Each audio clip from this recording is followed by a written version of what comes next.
Good evening. I'm Jim Siegel, Chair of the Massachusetts Historical Society 2020 Gala. We're so glad you are here with us. The MHS is the oldest and most prestigious historical society in the country.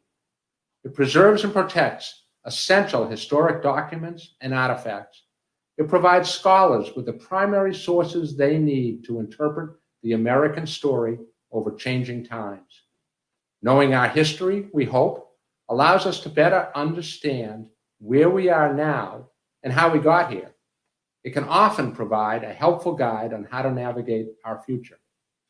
I especially want to thank our honorary chairs, Governor Charlie Baker and First Lady Lauren Baker, Boston Mayor Marty Walsh, Edward and Lily B. Johnson, CJ and Neil Musante, and Henry Lee. We are grateful for the many generous sponsors who helped to make this fundraiser a success in a very challenging year. Please take a look at the event program. You can find it through the link in the chat window. It recognizes all of our leadership sponsors, as well as the local businesses that have provided gift in-kind services. And we really hope that you will support these local businesses. First and foremost, we applaud our premier media sponsor, GBH. Their technical crew has literally made this virtual event possible, from the esteemed journalist Emily Rooney to the producers of the Forum Network for creating a seamless experience for us. GBH has been an enthusiastic partner in bringing the program to you tonight. I want to thank Jon Meacham for sharing his time and thoughts at this defining moment in history when he joins us soon live from Tennessee. Special thanks to the signature sponsors, M&T Bank, tuning in from their watch party in Buffalo, and signature sponsor RX Sense here in Boston. We appreciate your exemplary leadership and support.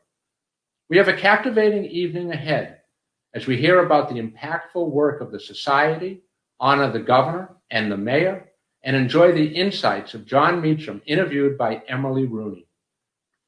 I now introduce the president of the MHS, Dr. Catherine Allgore, to lead the way, as she has done with great skill and vigor for 3 years now at MHS. Enjoy the show. Good evening. And I want to give a special thanks to Gala Chair Jim Siegel, who has done an incredible job leading the Gala into this brave new world. Because we were supposed to meet last spring at the Fairmont Copley, all in one room. Well, that didn't happen. So tonight, I'm hailing virtually instead from the Bully Boy Distillery in Boston, sponsor of the first MHS Young Patron Party later this evening. For those who know me, this setting where I am surrounded by gin seems quite fitting. It is also quite fitting in another way. Like every institution, the MHS has changed gears, rolled up its sleeves, and learned how to turn lemons into lemon twists. Here, the Bully Boys have adapted as well. Thank you to the Willis brothers for using their distillery to make hand sanitizer. So, here we are, approaching 2021, at a momentous time in our nation's evolution. And tonight I ask, what does it all mean? And why do we, the MHS, matter? What does it mean that our founder was committed to documenting our nation's creation starting in 1791? It means that our collection is now 14 million items and counting, including the 2.5 presidential libraries of John Adams, John Quincy Adams, and Thomas Jefferson, as well as records of the lives of ordinary New Englanders. Taken as a body, these millions of pages of diaries, letters, account books, broadsides, church and club records go a long way towards defining what it means to be an American. What does it matter that we have a reading room available to anyone with an interest in American history? From our library, the MHS helps researchers discover and use documents that ground their arguments in evidence and truth, crafting narratives of American history for the 21st century. We share that new research in a variety of venues, including an international audience of the intellectually curious. As well, we support teachers to impart the lessons of government, civics, and democracy to young citizens. And for our Commonwealth's students, the MHS has a very special mission. Through our work as the state sponsor of the year-long National History Day competition, we use pieces of the past to develop skills and perspectives that change the way students think and the way they view their worlds. Knowing how to read, research, use evidence to build historical arguments, those are exactly the skills they need to get into college, succeed in college, and continue on a career path. In our own, very focused way, the MHS can play its part in closing the deep inequality and wealth gaps that plague our state and our nation. That's what it all means, and that's why we matter. Now I give you a glimpse of history and the future in action through National History Day in Massachusetts.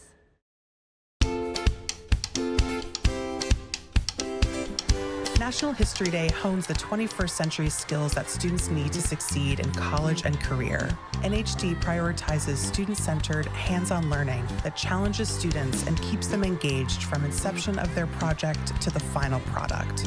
Students in grades 6 through 12 can choose their own topic in American history, world history. They gather evidence to support a claim. So they're doing research at libraries and archives and digital collections. They craft it into a historical argument, and they present it in one of 5 ways: a website, an exhibit, a paper, performance, and even a documentary film. The experience alone is just so incredible. You learn so much about how to conduct research, how to conduct interviews, how to go back to the same project over and over with fresh eyes and think, how can I make this better? And no matter where you end up in any of the competitions, the skills that you get from going through the NHD experience are invaluable. You can use them in college, in university, in the workforce. These kinds of skills, the dedication to quality that you will develop through NHD, you should really do it for that. Kristen Tobacco, a teacher from Classical High School in Lynn, has called NHD the most vital program we can use as educators today. Kristen says of NHD, it forces students to take a step back and think critically about what they are reading and hearing. At this moment in history, it is more important than ever to teach students to think for themselves and to learn how to evaluate the influx of information coming at them every day. They need to understand the world we live in and explore the complexity, the tragedy, and the beauty of human history. We really want to make sure that we are giving the opportunity to students across the state. We see students from the greater Boston area. We would love to engage Boston Public School District, students out in the central and western part of the state, and really give them the opportunity to participate in a project that they're passionate about, that they can feel proud of, that really rides this momentum of civic education that's happening right now in Massachusetts, and then get them ready for college. NHD is particularly powerful for students in lower socioeconomic communities. Recent studies show that low socioeconomic students drop out of college at higher rates than their middle-income peers. NHD provides the kind of rigorous academic experience that prepares students to manage the demands of college-level work. It was just so incredible to actually touch history. It really changed my relationship with my topic, with history, historical research in general. So that was by far my favorite experience. We learned how to actually do things. Describe why it helped us. Yeah. And That'll definitely help as we get older. And that also got us thinking too. We would see some part and then it would send off this light bulb in our head that was like, oh, we could also use this and we could also do this. We need sustainable funding for this program to enable access for all students across Massachusetts. Funding for NHD allows us to remove barriers for participation, like registration and transportation costs for students. Funding also helps us to deliver high-quality training and materials for teachers, and to offer easily searchable primary and secondary source content for students. At the Massachusetts Historical Society, we recognize the transformative power of National History Day for Massachusetts students. We are committed to expanding this program, particularly in lower socioeconomic districts, so that all of our students are equipped with the critical thinking and communication skills crucial to their success.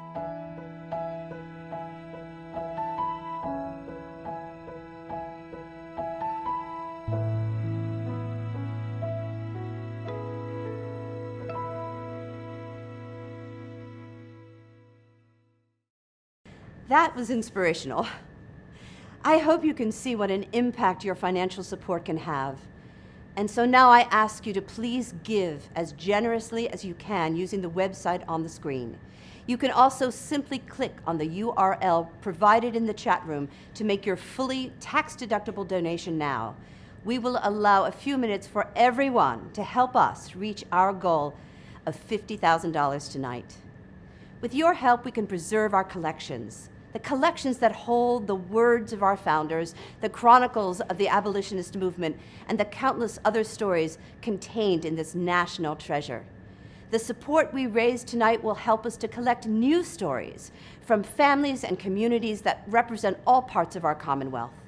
Your generosity will enable us to share the collection as widely as we can imagine through our public programs, our publications, the production of the newest historical research, and with our teachers and students. You know what's at stake. The past is not past, it is present.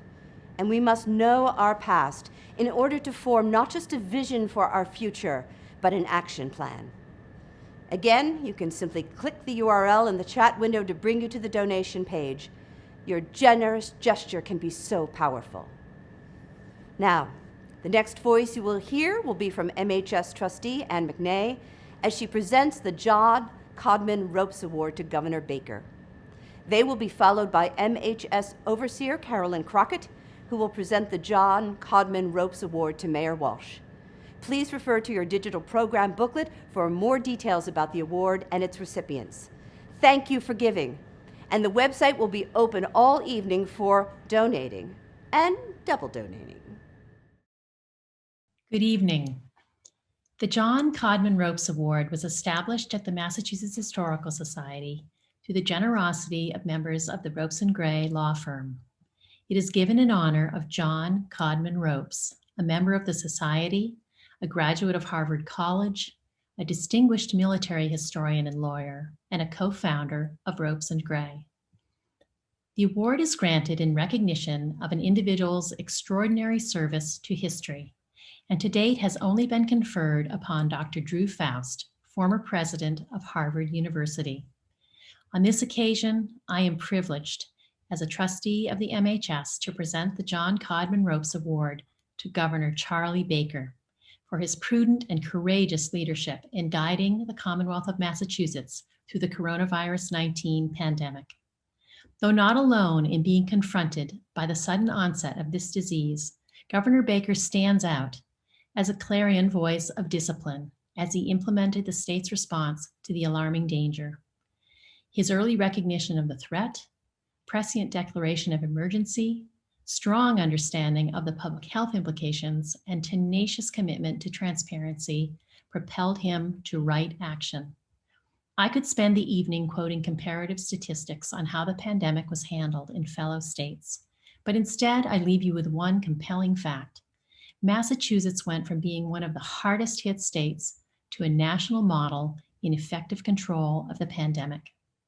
Let us now raise a toast to honor Governor Baker for the swift and tireless effort with which he has fought this global crisis in our backyard. It has been a battle that will go down in history, and we are grateful for his exemplary leadership. Cheers. Well, first of all, I want to thank Ann for that very generous introduction and basically say to everybody how honored I am and how surprised I was to have this opportunity to share this award with Boston Mayor Marty Walsh.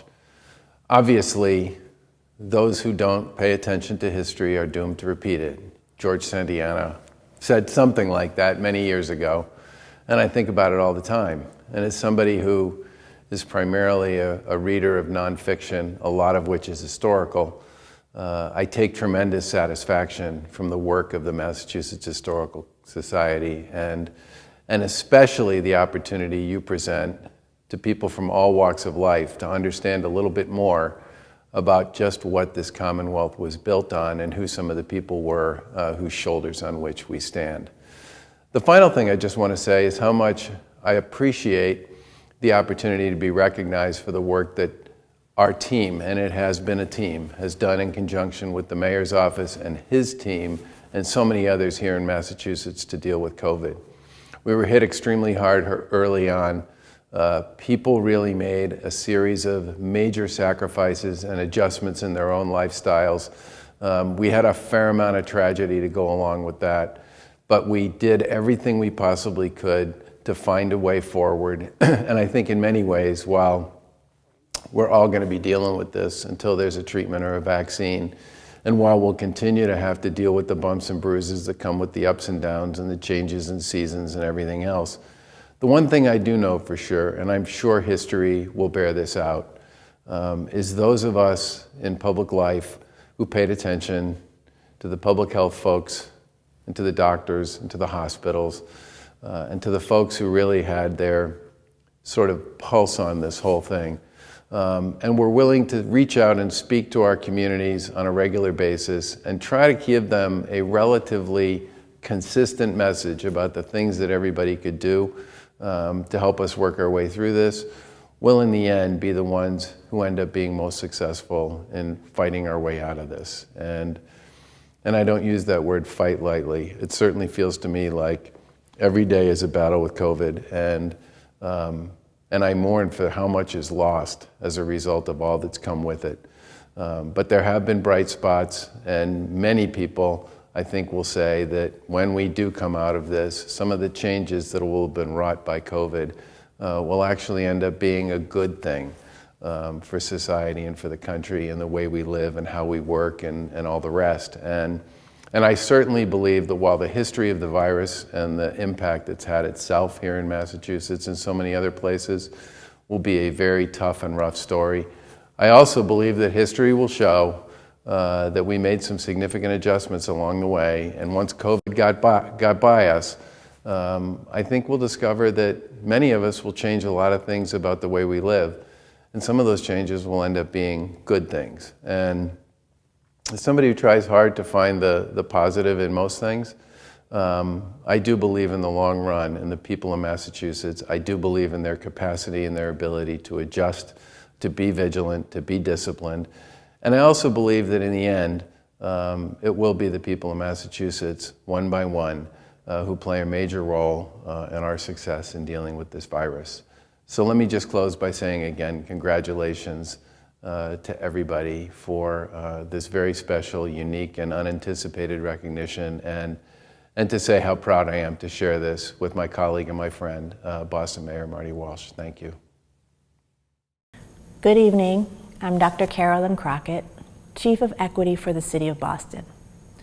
Tonight I have the pleasure and distinct honor of presenting the Jon Codman Ropes Award to our Mayor, Martin J. Walsh, in recognition of his leadership through these unprecedented times. Named for its founder, Jon Codman Ropes, this distinguished award was endowed by a group of partners at Ropes and Gray to honor individuals who have made substantial contributions to history. And this has surely been a historic time. Since March, our city, our nation, and world have reckoned with the twin and tied pandemics of COVID-19 and systemic racism. At this pivotal moment in our history, the mayor has maintained an unwavering focus on ensuring that all residents receive the services and support they need most, from supporting our young people while the Boston Public Schools are closed, to addressing racial and ethnic disparities in access to health care, to supporting protests for social justice while protecting public health. And he's done all of this while keeping residents informed and while fostering collaboration and teamwork across all sectors of city life. In daily calls with hospitals, colleges, nursing homes, parents, trauma teams, artists, nonprofits, shelters, industry executives, food banks, advocates, and state and federal delegations, it's not a matter of if, but how the city will provide for its residents. I want to thank the Massachusetts Historical Society for their recognition of his leadership, and to the mayor for the historic impact he has already had and will continue to have on the city of Boston. Congratulations, Mayor, on being named this year's Jon Codman Ropes awardee. Bravo. Thank you, Dr. Crockett, and thank you to the Mass Historical Society for this honor. This year, our city has been tested in every way imaginable, Every day we are sending our love, our support, and our prayers to everyone who's battling COVID-19, and our heart breaks for the families who have lost loved ones. The people of Boston have shown incredible bravery, strength, and solidarity since this crisis began.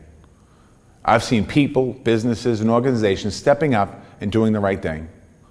I've seen wonderful acts of kindness and generosity, and I've seen people of all ages showing what it means to be Boston strong. The entire Boston community deserves to be recognized for their efforts, and I continue to be grateful. Throughout this crisis, we've drawn on the lessons of the past. History has a lot to teach us. Time and time again, throughout American history, we've seen how important it is to prioritize public health. We've seen how often working class people, immigrants, and people of color have been hit the hardest by economic downturns. And we've seen the values of investing in long-term health and the well-being of our communities. The fact is, we've been strengthening Boston's ability to respond to a crisis like this for years. We've built deep connections between city government, community groups, and the faith community. We've built one of the strongest shelter and healthcare networks for homeless individuals in the country. We've helped more people get connected with affordable internet, and we've worked very closely to close equity gaps to make sure more people have access to stable housing and financial safety nets. All of these things have allowed us to flatten the curve quicker, get information to people faster, and keep our city and our small businesses running in a safe way. To me, this is the definition of resilience. This is teamwork, careful planning, and focus on equity will continue to guide our recovery efforts in the months and years ahead. And we will bring this same urgency to our work to address systemic racism.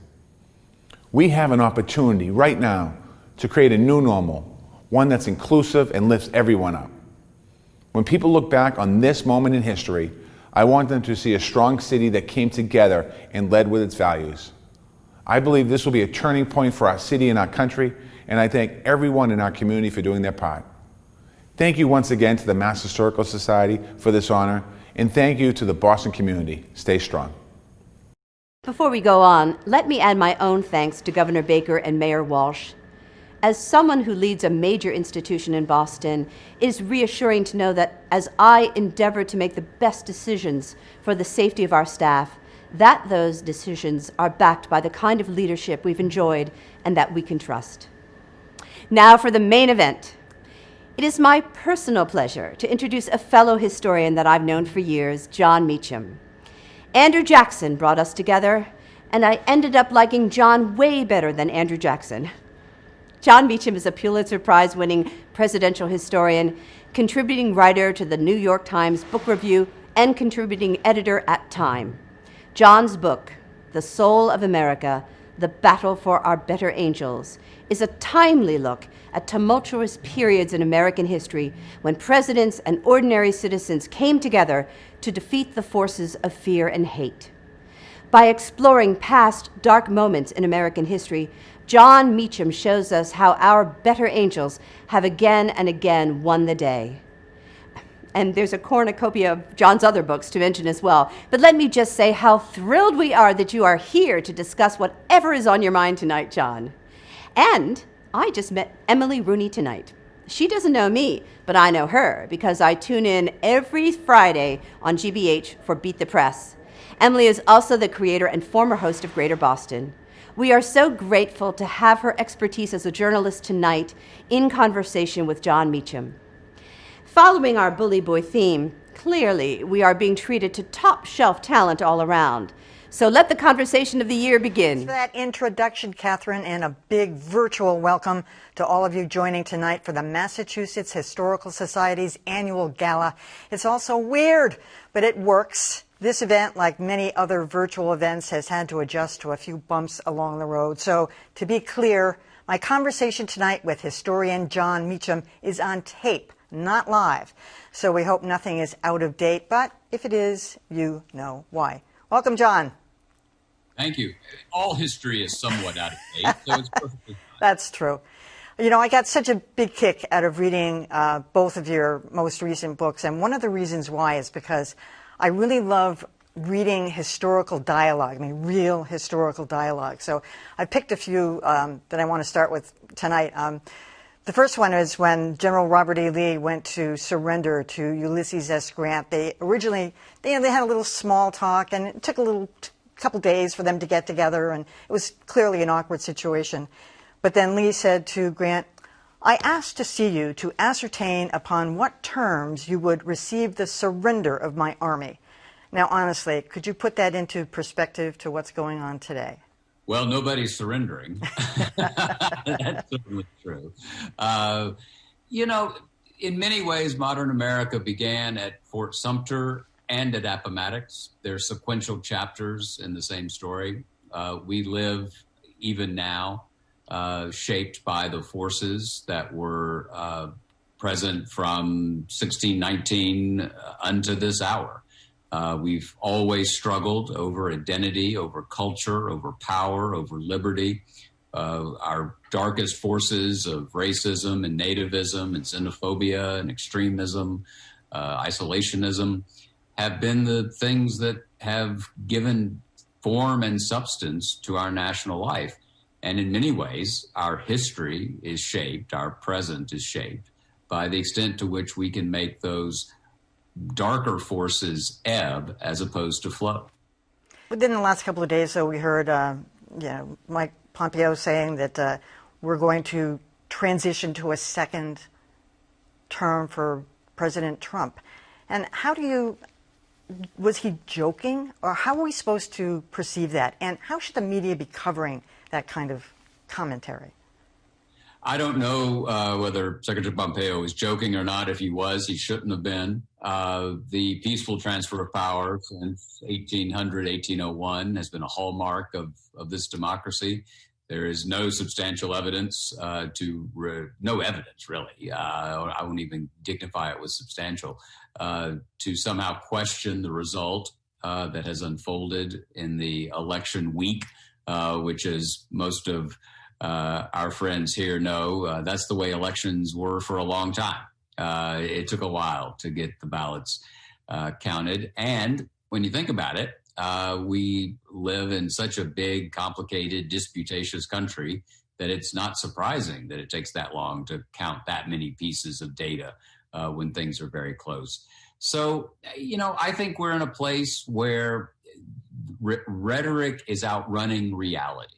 And I think that there is a core group of supporters, or at least adherents of the president, who don't want to let go. And I'm confident that the constitutional order and the will of the people will break that grip. And so, to some extent, one of the things we've learned in the last 5 years is that most of these folks have an audience of one, right? Pompeo was speaking, I think, not necessarily to the world or to the country, but to President Trump. And that's one of the many reasons this moment needs to end.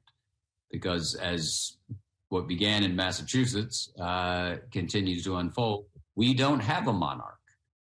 That's one of the reasons we're here, is that it is not an audience of one that should shape us. It's an audience of we the people.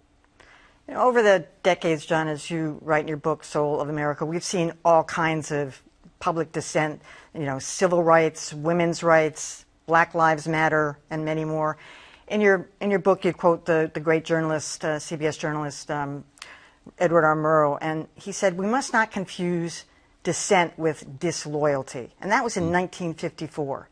Mm-hmm. Are we doing that now? Is there a problem with what's going on with dissent in America, that we have to bring out, that the president is trying to bring out the military to break up Black Lives Matter protests? Disagreement's the oxygen of democracy. We're not supposed to agree on everything. If we agreed on everything, we would be an impossibility, which would be an autocracy of opinion. To my mind, the key element going forward is not to worry so much about partisanship per se, but to worry about reflexive partisanship. The notion that no matter what the facts are, no matter what the circumstances are, no matter what the data shows you, you are going to reflexively side with the team you're on. There's nothing wrong with, and in fact a noble tradition, of being reflectively partisan, of having a series of principles that you find to be orienting for you, and you judge reality through that prism. That's fine. But I promise you, 10% of the time, or some number, the other side is going to be right.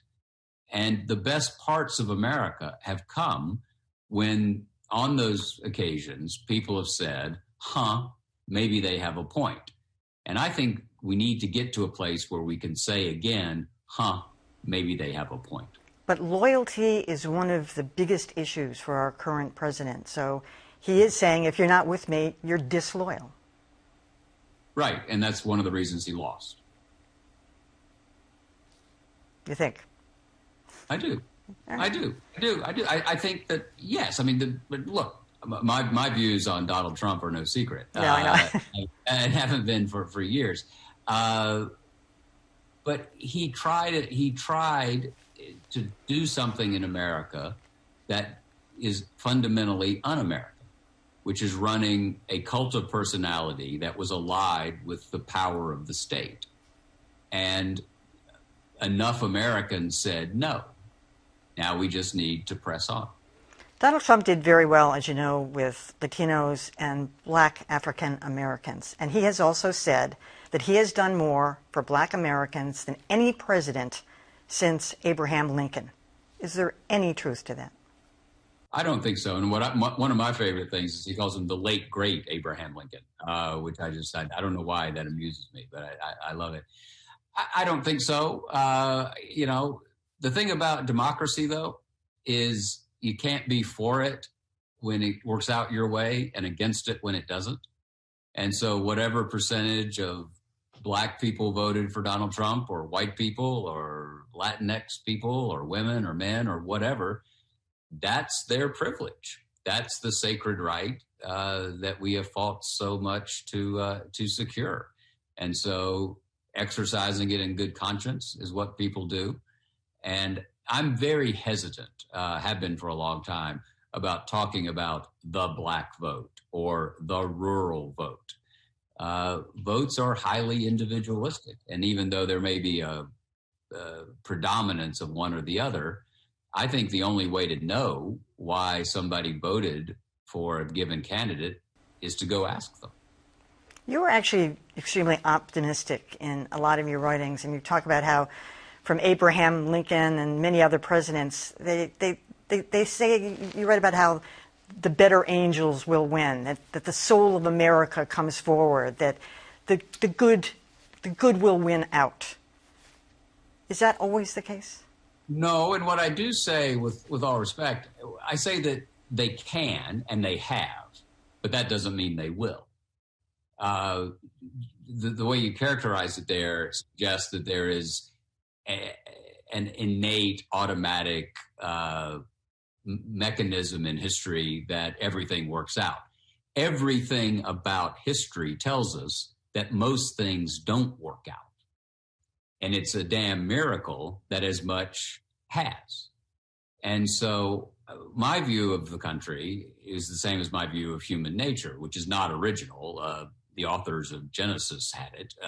John Calvin had it. Reinhold Niebuhr had it. This is in no way original. But I do believe that there is a soul to the country. It's an arena of contention in which our better angels do battle against our worst instincts. And if those better angels can win 51% of the time, that's a heck of a good day.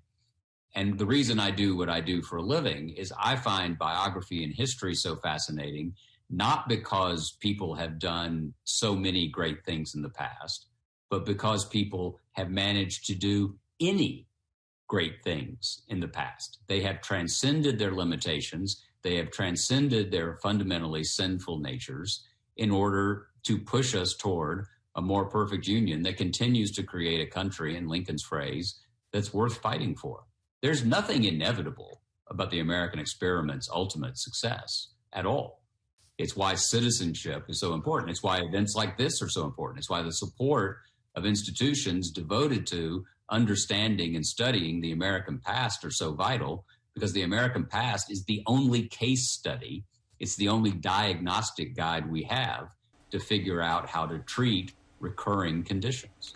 One of the things you say about the past is there's this tendency, and we all do it, with a lot of things in life, but there's a tendency to look back at the past and at history and say things were better then, or it was done well then. The end of World War II. I mean, there was a classic denouement, but it's not really true, is it? I mean, if you really delved into that, or as you wrote about, sometimes it was a disaster, as we may feel we're living in now.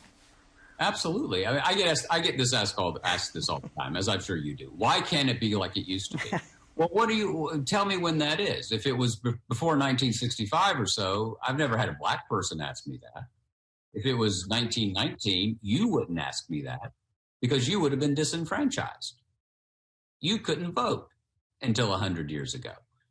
I've never had a Native American ask me, boy, I wish things could be like they were. Nostalgia is a totally understandable human impulse. So is a kind of narcissism of the present. The idea that our problems are so insuperable that they're unique, as Arthur Schlesinger's phrase, they are uniquely oppressive. Our problems are ours. They must be confronted. But without being in conversation with the past, we unilaterally foreclose the possibility of learning how people in the past dealt with their problems to create any progress at all. One of the chapters that in your book is called "What the Hell is the Presidency For?" which I got a kick out of. You talk about one-time Democratic Alabama Governor George Wallace, who twice ran for the presidency too, and you said that there was something really intriguing that he brought to American politics, and it was it was fear, actually. He said he had a visceral connection to the crowd. And whatever that was, obviously President Trump has it too, others have had it. Why is that so effective? Fear is one of the great motivators in human experience. Fear, Socrates, I think, defined it as fear being the anxiety, the feeling produced by the anxiety, it was Aristotle. The feeling produced by the prospect of losing something you love. Fascinating definition, right? The feeling produced by the prospect of losing something you love. And so it is incredibly powerful to stand in front of a crowd of people who are worried about tomorrow, to say that person, that group, that immigrant, whatever, is going to take this away from you. Vote for me and I will stand in the breach. And so the politics of fear is something that has been a demagogic weapon since the ancient world. It has been answered successfully from time to time by a politics of hope, by, instead of an anxiety about what one might lose, an anticipation about what one might gain. And that's the fundamental, to me, dialectic of American history.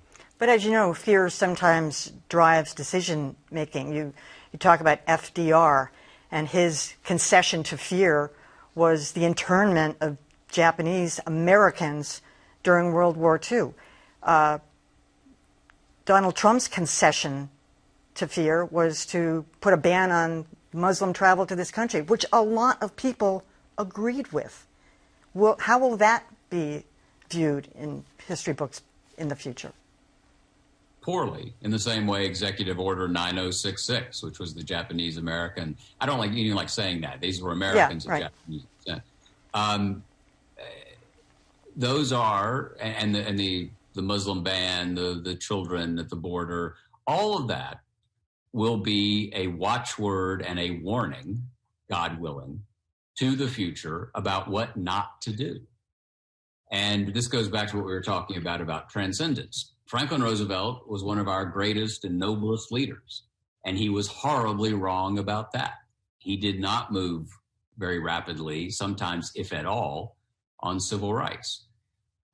There are innumerable examples. The best meditation on biography I've ever read is from Frederick Douglass, a speech he gave at the dedication of what's called the Freedmen's Monument in Washington, 1876. Highly recommend everybody go look at it. It takes Lincoln whole. Douglass says, we were not his first concern. We were not his children. We were at best his stepchildren. And yet he liberated a race. And so we must honor him for that. We must judge people on the totality of their lives, and judge not lest ye be judged. So I think that I have a very highbrow biographical theory. It's from the TV show Friday Night Lights about the Texas football team. Yep. I mean this totally. I believe that we should both view each other and the past with clear eyes, but with a full heart. You know, staying on kind of the fear idea, though, that you make a not so thinly veiled comparison, I'd say, to former Wisconsin Senator Joseph McCarthy and President Donald Trump. You talk about Roy Cohn, who was his attorney at the time, and how he describes Senator McCarthy. He said he's impatient, overly aggressive, overly dramatic, acted on impulse, tended to sensationalize the evidence he had, would neglect to do important homework, and consequently, on occasion, make unsubstantiated challenges and assertions. Yet it was effective for him in many ways, as it has been for our president. It was for a time, and like McCarthy, it lasted about 4 years. No, seriously. Yeah. I remember Roy Cohn, who represented both of them, McCarthy and Trump. Sometimes God just gives you these things. Cohn wrote a book about McCarthy in 1968, and when I came across it, it was like biographical gold, because everything in it was really describing Trump. McCarthy was not a ferocious anti-communist in the beginning. He had been given this issue as a vehicle to power.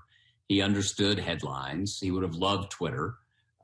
He understood that people see a headline and then the details are less important. But there's something about America that manages to break out of fevers. And by the way, we're going to catch another fever again very soon. I don't know who it's going to be from. It could be from Trump again. It could be from somebody else. But this will happen again and again and again until what Faulkner called the last red and dying evening. Our task as citizens is to stand vigilant and minimize the damage and try to maximize the good. Well, like I say, you are very optimistic. In the conclusion of your book, Soul of America, you quote Harry S. Truman. You say, the people have often made mistakes, but given time and facts, they will make corrections. How does it work, though, when people aren't being given the facts? And that's what we're going on now. So given the facts, you believe that people will make corrections. But we've never seen anything like this, where we're not being given the facts. Well, we saw it for a couple of centuries, right? There was, until the progressive era, there wasn't a neutral news media. Every newspaper you got was a partisan spreadsheet. Do you think that the Southern planters of 1855 saw facts in the same way as the abolitionists in Boston? I don't think so. Again, I'm not dismissing or minimizing your question. It's vital, particularly because of technology and the fact that these facts and disinformation can come at us at the same speed and in the same vernacular that we're used to attributing to genuine facts, right? So this is a vital, vital question. But I wouldn't treat it as unique, totally unique. And the way we've overcome these things in the past is we've had leadership that managed to reach an informed, but a dedicated followership, a set of followers who were open to reason as opposed to simply acting on passion. And it's always been a close run thing. Vice President Biden's margin in the presidential election is higher than Harry Truman's, higher than John Kennedy's, higher than Richard Nixon's in 68, about the same as Carter in 76, about the same as Reagan in 80, a little bit lower than Bush in 88, higher than Clinton both times, higher than Bush in 2000, about the same as Bush in 04, a little bit lower than Obama's in 08, about the same as Obama's in 12, and higher than Trump's in 16. So it's fully within the mainstream of where we are. And 51% is a pretty big win in American presidential politics. I wish that weren't the case. I wish this had been a 60-40 election, but even if it had been a 60-40 election, I dare say you would be asking me, how did 40% of the people look at the evidence of the last 4 years and say, yeah, that's what we want? I'm still asking that. And we have to ask it, and we also have to ask it with respect and a healthy regard for democratic norms, even if a lot of folks on the other side don't have it, because you cannot become what you behold. So in your book about John Lewis, The Truth is Marching On, you write about the power of hope. And he talks about how he got a lot of his power of hope from Dr. Martin Luther King. And I'm wondering how, he of course didn't die that long ago, and I know he had a very divisive relationship with President Trump. He didn't go to the inaugural, and Trump said he did a horrible job running his district. But in the face of a pandemic and such a fiercely divided America, how are they instilled with any kind of power of hope? Because of the life of John Lewis. John Lewis was born on February 21st, 1940, into a segregated society that denied him the fundamental rights of citizenship. Not just the right to vote, but the right to freely mingle, to assemble. It denied him freedom of speech. And until he was 25 years old, he was denied the right to vote. And he died, a revered member of the United States Congress, was eulogized by presidents and mourned by millions. And I mention those details not as a sign of temporal honor, but to demonstrate what his sense of hope did. He believed fundamentally that America had the capacity to amend itself and adjust itself. And he lived it. And he would say, he said it to me a lot, when people say America hasn't changed, I say, come walk in my shoes. And so that's not hope from Brigadoon. That's hope from observable, discernible, historical experience.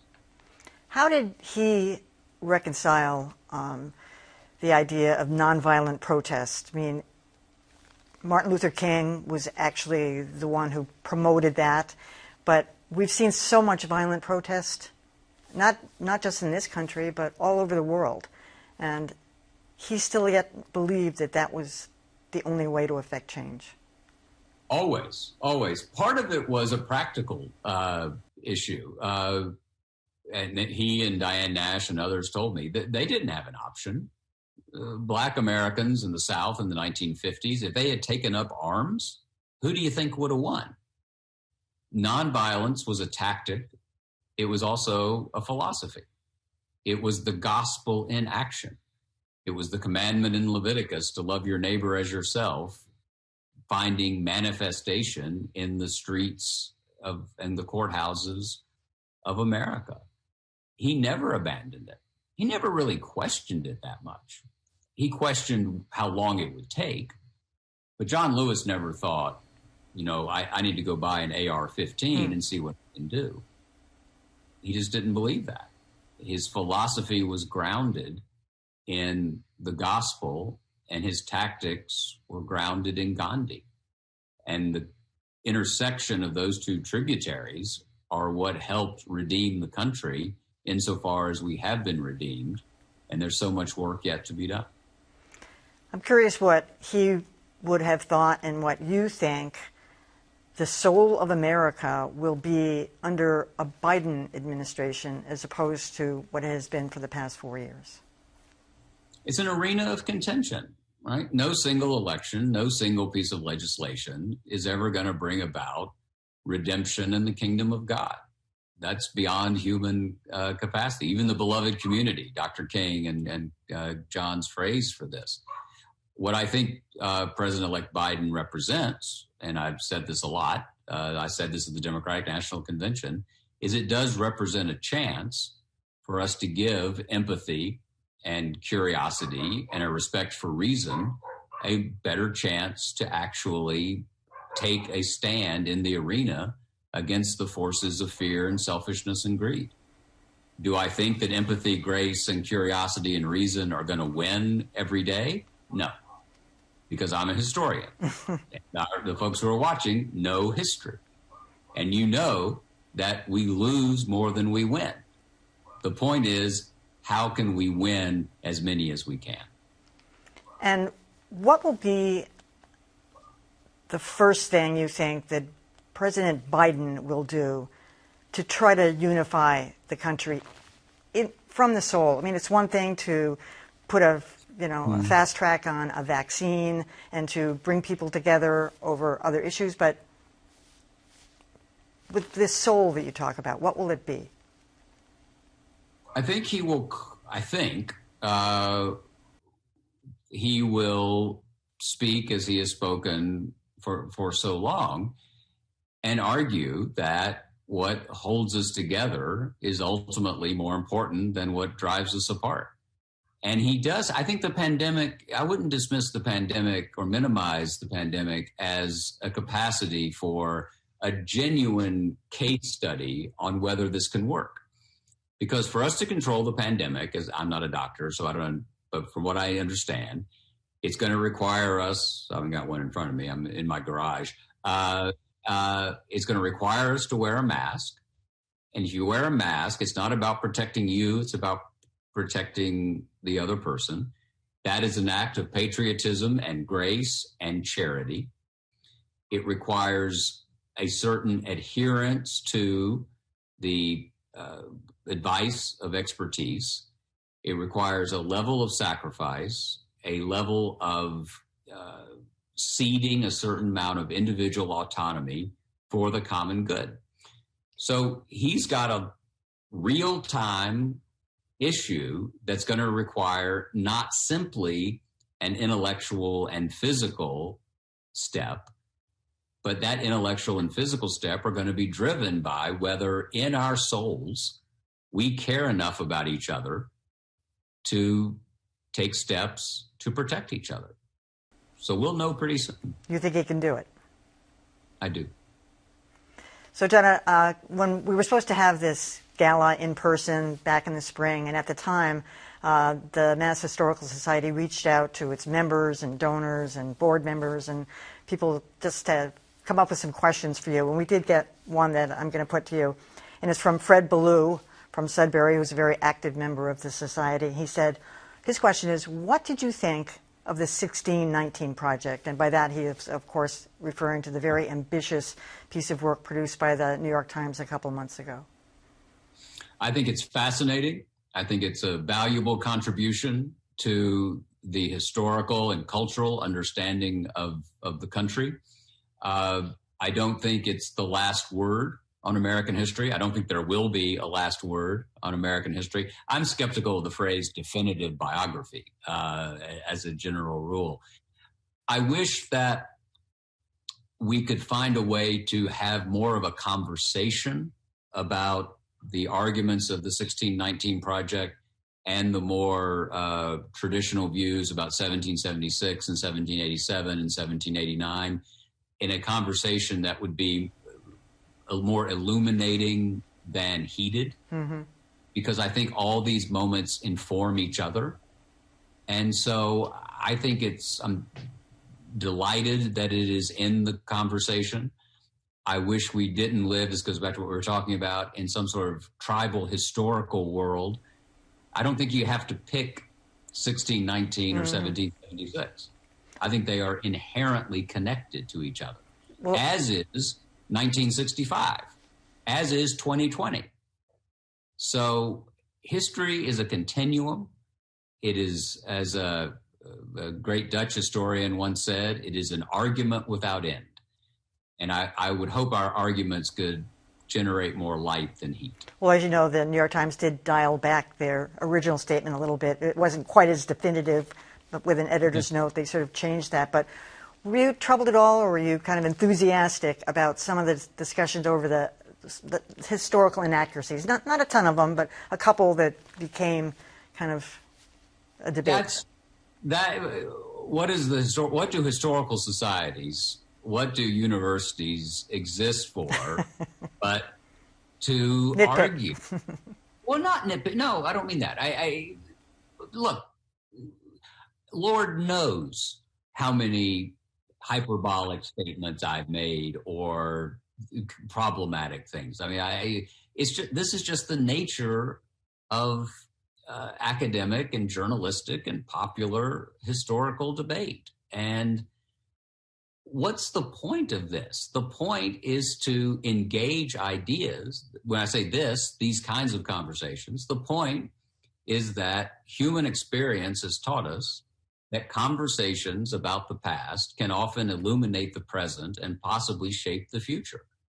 And as Winston Churchill once said, the future is unknowable, but the past should give us hope.